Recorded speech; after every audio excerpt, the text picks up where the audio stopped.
going to talk about negotiating because by complete chance I've spent my life negotiating. I joined the Foreign Office in 1979, Thatcher's first year in office, and as an economy drive we only had 1 day of training to be a diplomat. And the first thing they did was give us a copy of Harold Nicholson's book on diplomacy.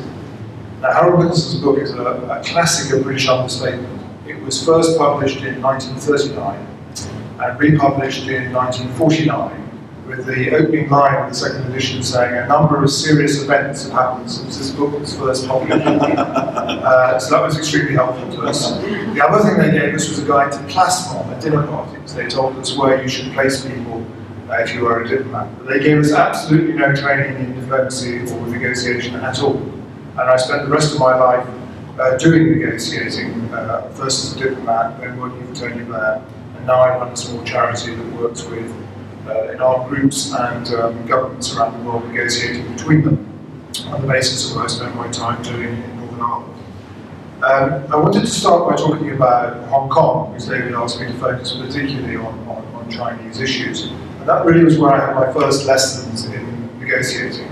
In 1983, I came back from the British Embassy in Lisbon and was made the desk officer for Hong Kong, just as we started the negotiations with the Chinese on giving Hong Kong back to China.